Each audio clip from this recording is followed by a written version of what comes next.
The Jewish history of the Czech lands is long and complicated.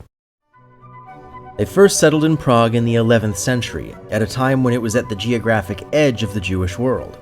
In the mid-12th century, they were confined to a ghetto, and over the course of the 14th century, the community was decimated by a series of massacres.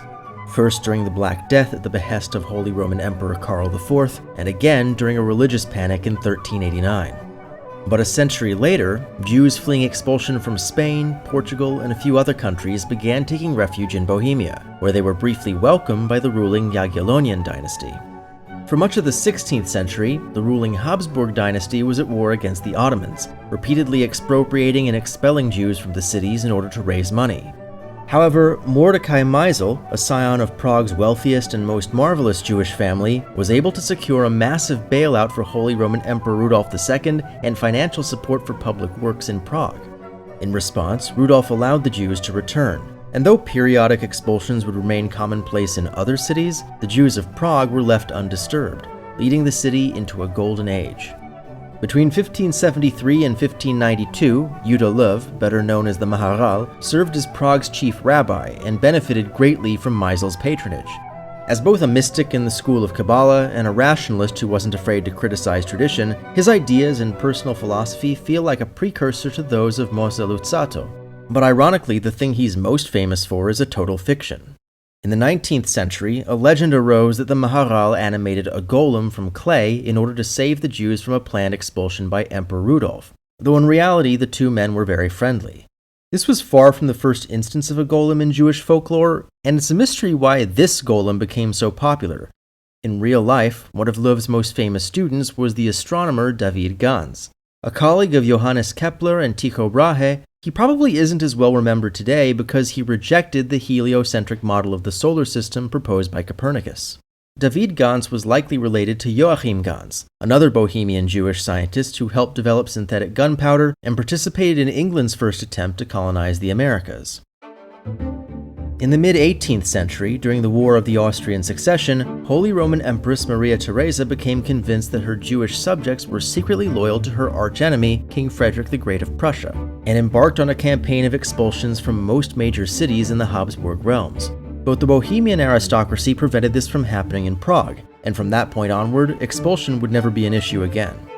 In the 1780s, her son Joseph II reversed course and began a process of emancipating Jews as full citizens, the first European ruler to do so.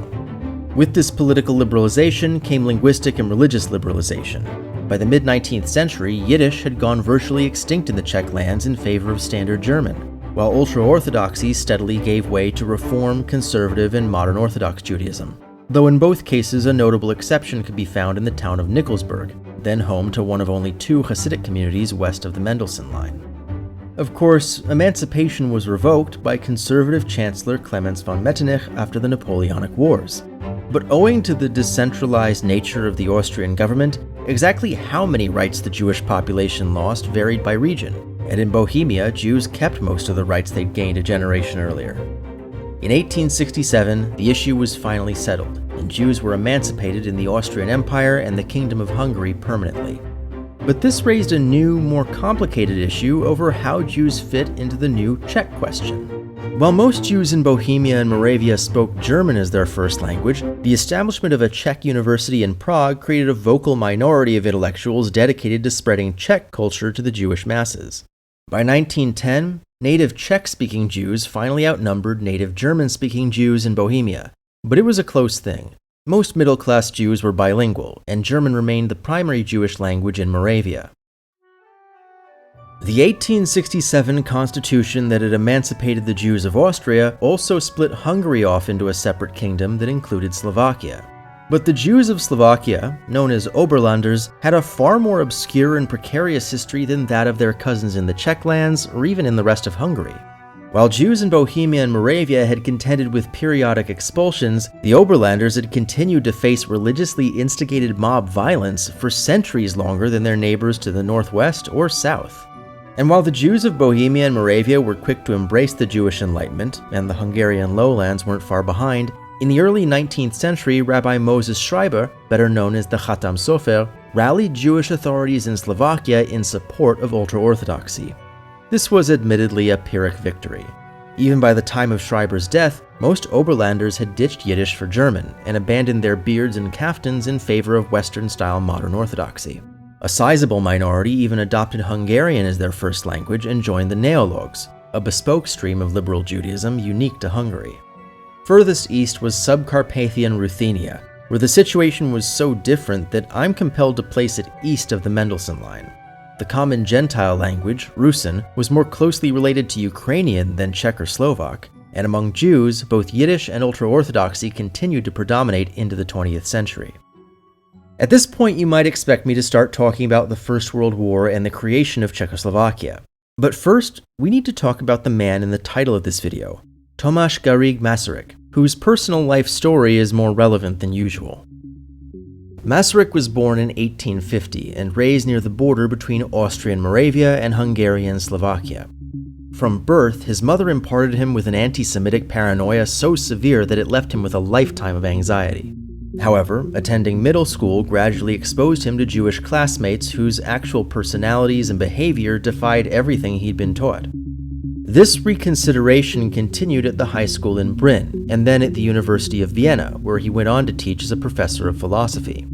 Masaryk's adolescence happened to coincide with Austrian Jews' emancipation, which saw young Jews flocking to high schools and universities like never before. So as Masaryk's education progressed, he encountered a growing number of Jewish classmates, teachers, students, and the ideas of Jewish intellectuals like Heinrich Heine and Ferdinand Lassalle. Because of his bigoted upbringing, Masaryk could never bring himself to identify as a Philo-Semite, but his studies had convinced them that Western civilization was profoundly influenced by Judaism and could stand to learn from the resilience of the Jewish people in the modern day. Though a socialist by inclination, Masaryk rejected Karl Marx's theories of history and sociology, which he saw as simplistic and wishful. Marx's views on Jews were no exception. In his early essay on the Jewish question, Marx regarded Jewry as a fundamentally bourgeois entity whose continued existence depended on society's need for a distinct capitalist class. Under socialism, therefore, the Jewish question would simply cease to be relevant. Not only did Masaryk reject the rigid materialism of this argument, as many have, but he pointed out how this revealed Marx's ignorance of the Jewish world. Though a child of Jewish-born converts to Christianity, he seemed totally unaware that the vast majority of Jews in Europe were working class, to say nothing of the rest of the world. Why did he think so many Jews were socialists? To be clear, Masaryk was an extremely prolific academic who wrote about all manner of social and political issues. By no means was he a specialist in anti-Semitism or the Jewish question, but eventually, the association became unavoidable. In 1899, 19-year-old Agnieszka Hruzhova was found dead in the woods outside the village of Polna, leading to the arrest of a young, Jewish, mentally disabled beggar named Leopold Hilsner on the accusation of human sacrifice. While Bohemia was one of the more liberal areas of Europe overall, accusing Jews of sacrificing young Christians for Passover remained common in rural Czech-speaking areas throughout the 19th century. But the Hilsner case was unique. Not only was the blood libel invoked by the prosecution in a murder trial, a bizarre anachronistic tactic with no precedent in the modern Austrian Empire, but it worked. Hilsner was promptly convicted and sentenced to death.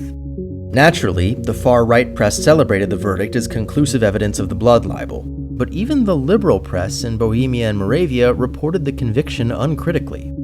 Seeing parallels between Hilsner and the ongoing Dreyfus affair in Paris, Jewish journalist Sigmund Mintz reached out to his old professor, Dr. Masaryk, hoping that his influence among Czech nationalists could prevent the kind of anti-Semitic violence that had recently overtaken France. Now teaching at the Czech University in Prague, Masaryk was happy to denounce the blood libel in the press. He probably expected his involvement to end there, but a month after the trial, the government in Vienna repealed the status of Czech as a co-official language in the Bohemian Crown lands. Among the non-German political movements in Austria, the Young Czechs were among the most popular, most organized, and most nationalistic, so the repeal of bilingualism sparked a wave of riots targeting German speakers. Coming so soon after the Hilsner case, Czech nationalists in Moravia were particularly motivated to attack Jews, and it was this more than anything that moved Masaryk to press on.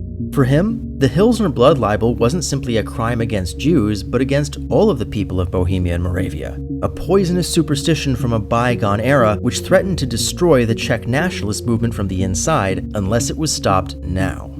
Masaryk made no pretense to judge whether Hilsner was a murderer, only whether the evidence presented in the trial confirmed the existence of Jewish human sacrifices.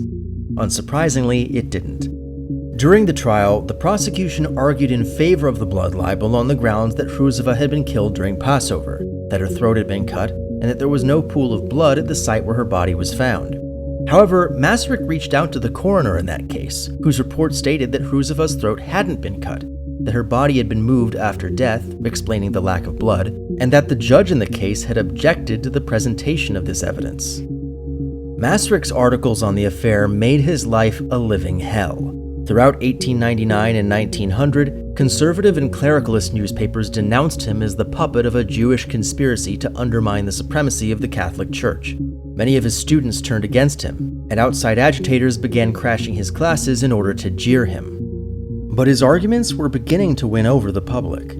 As the foremost philosopher of Czech nationalism, Masaryk already had a lot of goodwill from the Prague intelligentsia. But by taking on the Hilsner affair, he became a household name, a person everyday Czechs were supposed to know about. In 1907, he was elected to parliament as leader of the Czech Realist Party, one of several nationalist factions that had ended the political monopoly of the conservative Young Czechs. And with his American wife Charlotte Garrigue, he took multiple tours of the United States, gaining immense popularity with the country's Czech and Jewish diasporas. Things didn't work out terribly well for Leopold Hilsner, who could never hope to enjoy the same sympathy as the educated middle-class military officer Alfred Dreyfus. Though his conviction was overturned in 1900, he was quickly reconvicted on similarly spurious evidence, just without the blood libel accusations. Emperor Franz Josef commuted his sentence to life in prison, and he was eventually pardoned and exonerated in 1918. But he lived as a recluse under an assumed name and died relatively young. The Hilsner affair wasn't a vindication of Hilsner. It was a vindication of Masaryk.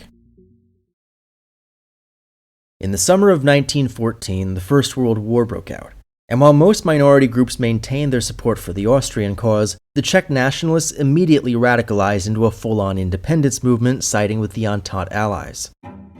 Just days after the war began, Masaryk went into exile, helped organize the Russian-sponsored Czechoslovak Legion, and eventually created a government in exile in the US. Thus it was that on the 18th of October 1918, the Republic of Czechoslovakia declared independence in Washington, D.C. rather than Prague. Naturally, the declaration was largely written by Masaryk, but he had a lot of input from his American fans and colleagues, including Jewish-American judges Louis Brandeis and Julian Mack. On the 3rd of November, Austria surrendered to the Allies. On the 11th, the war ended. On the 14th, Masaryk was elected president by a provisional government in Prague, and in December, he returned to a hero's welcome in the new capital. Though the end of the Great War had made the existence of a Czechoslovak state certain, the exact character of that state was anything but, and the Jews of the new country had good reason to worry. In the weeks between Austria's surrender and Masaryk's arrival, the new Czechoslovak authorities initially struggled to restore order in the territories under their nominal control. In that time, pogroms broke out targeting Jewish-owned shops. During the war, the vast majority of Jews in what became Czechoslovakia had remained loyal to Austria and Hungary. Most of them still spoke German as their first language, and prior to the Hilsner affair, even those who embraced Czech had struggled to find acceptance in the nationalist movement due to anti-Semitism, all of which made them easy targets after independence. Make no mistake, these pogroms paled in comparison to contemporary anti-Jewish massacres in Poland, the Russian Civil War, or the later White Terror in Hungary. Even the largest pogrom, in Holešov, resulted in just 2 deaths, but it wasn't for lack of intent.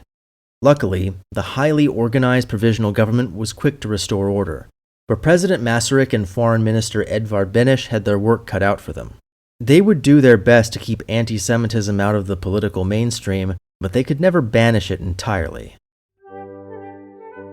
In 1921, Czechoslovakia had a total Jewish population of 354,342, making it the 8th largest in the world.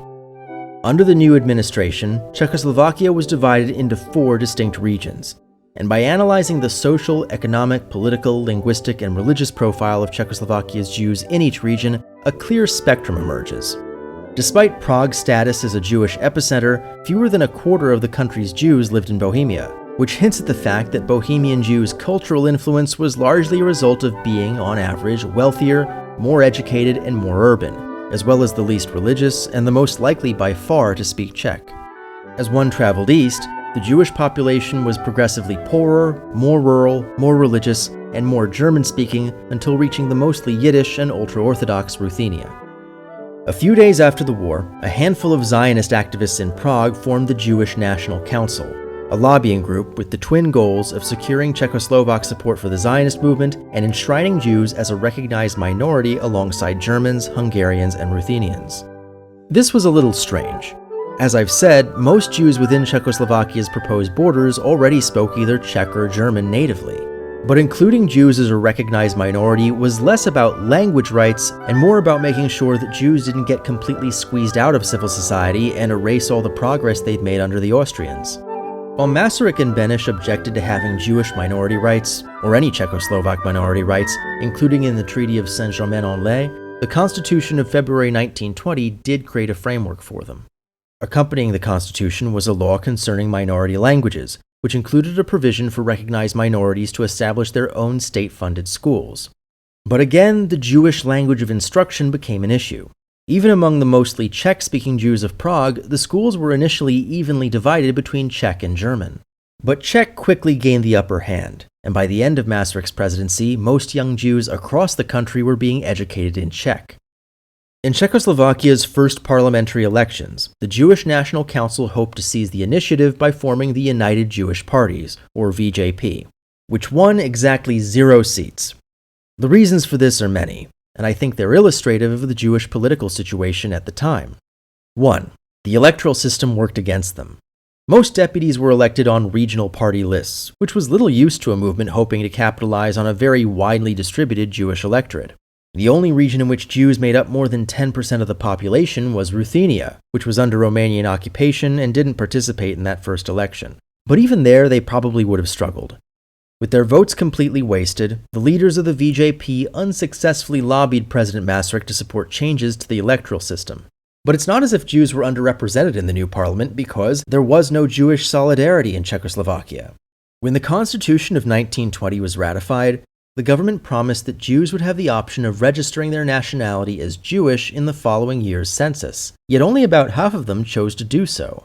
And despite 0 seats won by the VJP, no fewer than 12 Jewish deputies and 3 Jewish senators were elected, of whom 3 served in cabinet positions, and one, Ludwig Čech, went on to become leader of the German Social Democrats. All of this is a credit to Czechoslovakia's political order. This wasn't the Russian Empire. There was no anti-Semitic system to fight back against. Most Jewish voters and politicians found homes in the mainstream parties. By comparison, the United Jewish Parties had little to offer, because the VJP couldn't agree on anything. Despite the name, the United Jewish Parties were intensely divided over class, religion, and Zionism. It almost goes without saying that working-class Jews in large towns and cities overwhelmingly favored the Social Democrats. And if any sector of the Jewish population would feel moved to support a specifically Jewish party, it would be the Orthodox. But they mostly disliked the VJP due to its secular center-left platform, instead forming what eventually became known as the Jewish Republican Party. It was one thing to vote for United Jewish Parties in local elections. They were actually very successful at that. But at a national level, what did they stand for? Zionism wasn't necessarily a more divisive issue than religion or economics, but it certainly had the biggest implications at the national level. President Masaryk had been an enthusiastic supporter of the Zionist movement since its beginnings in the 1880s, though he wasn't a Zionist as we'd understand it today. He never believed that a majority Jewish state in Palestine was realistically possible, but he identified strongly with binationalists like Ahad Ha'am, Martin Buber, and his former academic colleague Hugo Bergmann. In their quest to establish Palestine as the center of a renewed Jewish culture, Masaryk saw parallels with his own experiences and goals as a Czech nationalist. In 1927, he became the first democratically elected head of state to visit Palestine.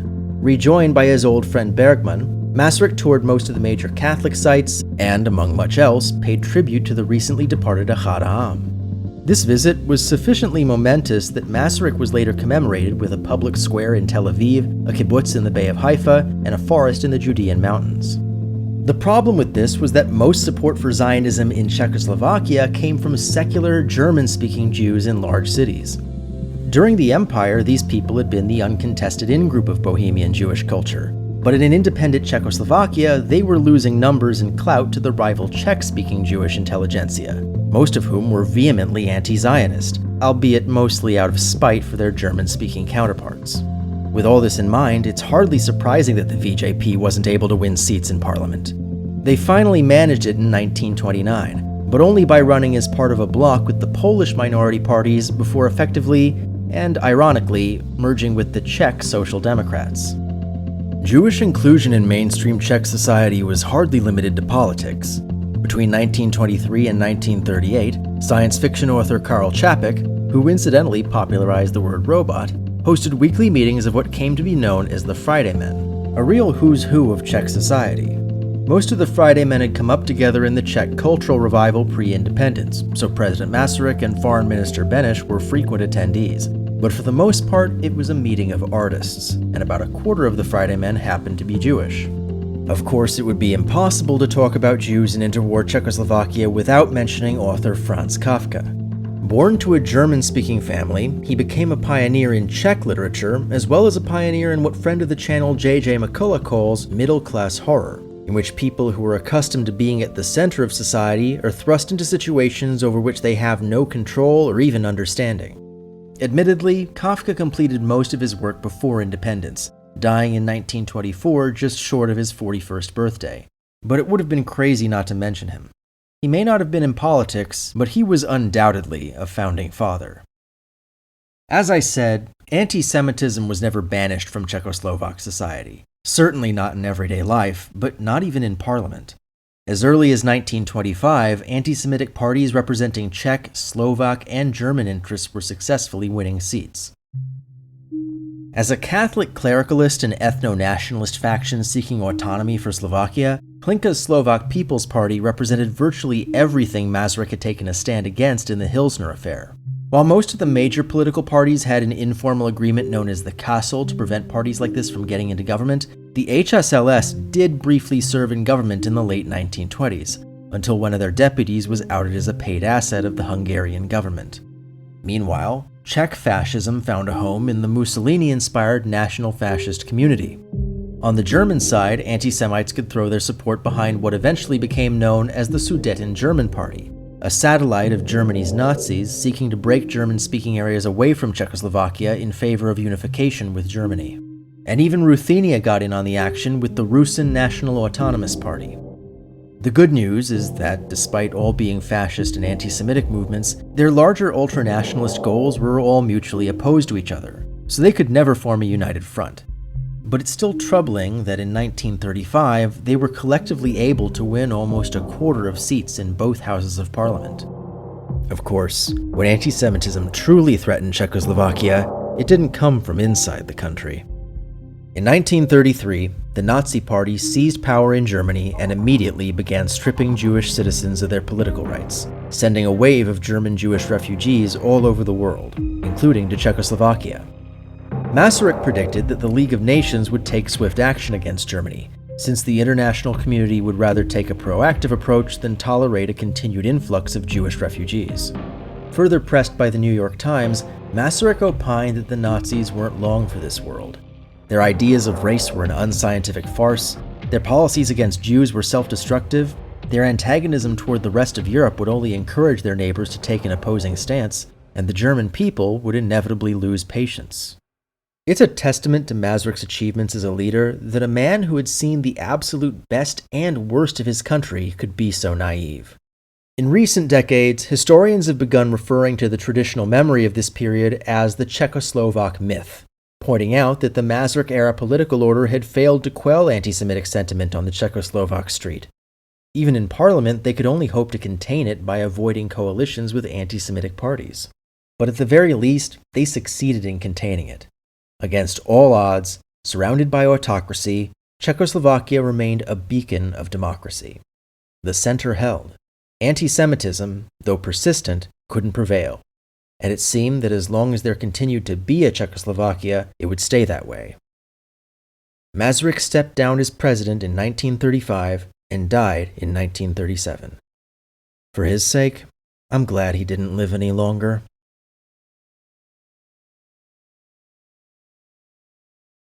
Special thanks to my patrons, including Mir Akbar Ali, David Ben Yosef, Jeremy Biskin, Boris Cherny, Andrew Ettinger, FC, Jay Fleischman, Osher Gordon, Bob Huddy, Raphael Kellerman, Sol Cohn, Jacob Kossoff, and Jeffrey Schweitzer.